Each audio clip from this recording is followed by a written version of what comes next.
कैसे हो दोस्तों। तो आज की वीडियो में हम लोग बात करेंगे डाटा फैचिंग की नेक्स्ट जेएस के अंदर। नेक्स्ट जेएस के अंदर आप डाटा फैच कर सकते हो क्लाइंट साइड पे भी और सर्वर साइड पे भी। क्लाइंट साइड पे हम लोग डाटा कैसे फैच करते हैं, हम यूजुअली एक स्टेट वेरिएबल बनाते हैं यूजिंग यूज स्टेट और एपीआई कॉल करते हैं यूज इफेक्ट में और उस स्टेट वेरिएबल में डाटा पॉपुलेट कर देते हैं। सेकेंड अप्रोच ये है कि हम लोग रिएक्ट क्यूरी को यूज कर लेते हैं, यहाँ पे रिडक्स थंग्स के थ्रू डाटा लेकर आते हैं। जब हम लोग क्लाइंट साइड पे डाटा फेच कर रहे होते हैं, सबसे पहले तो हमारा HTML लोड होता है, उसके बाद CSS फाइल लोड होती है और जावास्क्रिप्ट की फाइल्स लोड होती हैं।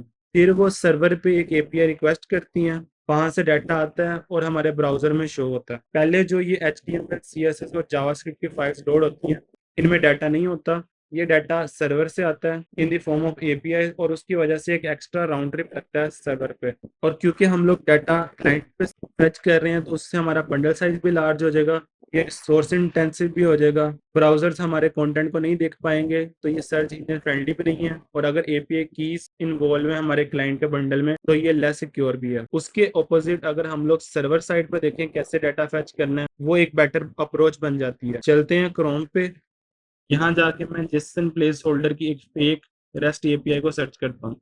ये एक फेक डमी एपीआई है जो कि कुछ हमें डाटा प्रोवाइड करती है।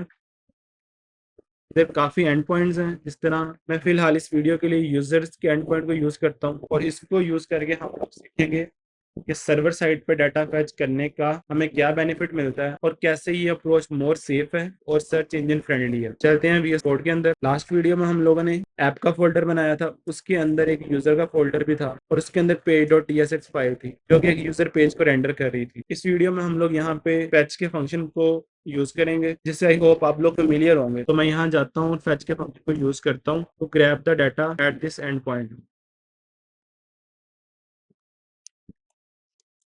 तो हम लोग लिखते हैं const response is equal to await fetch. क्योंकि ये प्रॉमिस बेस एपीआई है तो मैंने अवेट लिखा और मैं ये एंड पॉइंट कॉपी करता हूँ, इधर आता हूँ और इधर एज यूआरएल पास कर देता हूँ। और इस फंक्शन में हम लोग अवेट यूज कर रहे हैं तो मुझे इसे भी ऐसे ही करना पड़ेगा। अब इसमें से यूजर एक्सट्रैक्ट करते हैं, रिस्पॉन्स डॉट जेसन। अब हमारे पास यहाँ पे यूजर्स की लिस्ट आ रही है। अब इसको हम लोग सेम उसी वे में रेंडर करेंगे जिस तरह हम लोग क्लाइंट साइड पे करते हैं। यहाँ पे हमें यूज स्टेट और यूज इफेक्ट बनाने की बिल्कुल जरूरत नहीं है। ये फैच फंक्शन ऑटोमेटिकली यहाँ पे रिसोर्स के अंदर डाटा डाल देगा और हम लोग यूजर्स को अब यहाँ पे आइटरेट करके शो करेंगे। यहाँ पे मैं एक अनऑर्डर लिस्ट बना लेता हूँ, यूजर्स डॉट मैप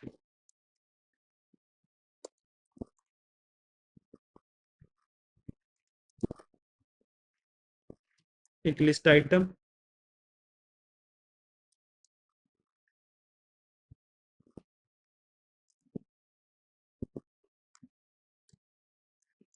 यहाँ पे यूजर डॉट ID और यहाँ पे यूजर डॉट नेम।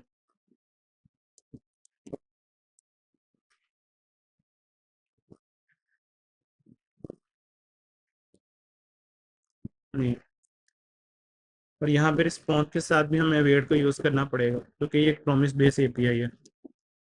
अब यहाँ पे देखें कि इसने यूजर को इम्प्लिसिटली एनी टाइप दे दी क्योंकि हम लोग टाइप स्क्रिप्ट यूज कर रहे हैं। अगर मैं यहाँ पे यूजर डॉट करूंगा तो ये हमें कोई प्रॉपर्टी भी नहीं शो कर रहा। तो अगर हम लोग ऑटो कंप्लीशन चाहते हैं कि बिल्ड टाइम पे हमें एरर्स का पता चल जाए रेदर देन कि हम लोग उसको कंपाइल करके मैं ब्राउजर में देखे, तो हम लोग यहाँ पे टाइप स्क्रिप्ट का यूज करते हैं। यहाँ पे मैं एक यूजर का इंटरफेस डिफाइन कर देता हूँ।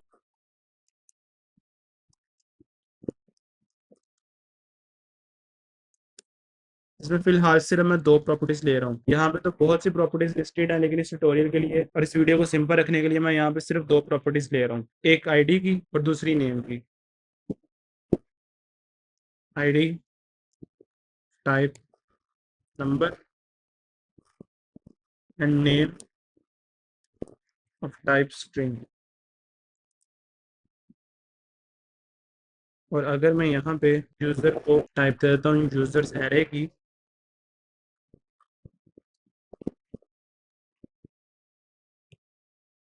यहाँ मैं यूजर डॉट करता हूँ तो अब मेरे पास सजेशंस भी आ रही हैं। तो मैं यहाँ पे यूजर डॉट नेम लिख देता हूँ, इसको करता हूँ सेव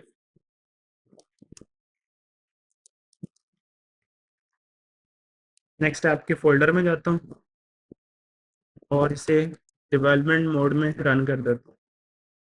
ये स्टार्ट हो चुका है। इस यूआरएल को कॉपी करता हूँ, क्रोम पे चलता हूँ और यूज़र के राउट पे चलता हूँ। यहाँ पे हमें लिस्ट ऑफ यूज़र शो हो रही है। सो बेसिकली यहाँ पे हमने देखा कि जब हम लोग सर्वर साइड पे डाटा को फेच करेंगे, एक तो हमारा बंडल साइज इंक्रीज नहीं होगा, दूसरा हमें एक एक्स्ट्रा राउंड ट्रिप नहीं लगाना पड़ेगा क्योंकि डाटा फेच हो रहा होगा सर्वर पे ही। और अगर हमारी एपीआई की भी सर्वर पे होंगी तो ये मोर सिक्योर होगा। और अगर मैं यहाँ पे जाके इंस्पेक्ट एलिमेंट करता हूँ, नेटवर्क टैब में जाता हूँ, इसको रीलोड करता हूँ, यूजर की रिक्वेस्ट में जाता हूँ, तो यहाँ पे हमारे सर्च इंजन हमारे कंटेंट को भी देख पा रहे हैं, तो ये सर्च इंजन फ्रेंडली भी है। सो बेसिकली इस तरह हम लोग सर्वर साइड पे डाटा को फेच कर सकते हैं इन नेक्स्ट.जेएस। सो आई होप आपको वीडियो पसंद आई होगी। अगर वीडियो पसंद आए तो इसे लाइक कीजिएगा, कमेंट कीजिएगा और चैनल को सब्सक्राइब कीजिएगा। फर्दर कोई भी क्वेश्चन हो तो कमेंट बॉक्स में पूछ लीजिएगा या नेक्स्ट वीडियो में। तब तक के लिए बाय बाय।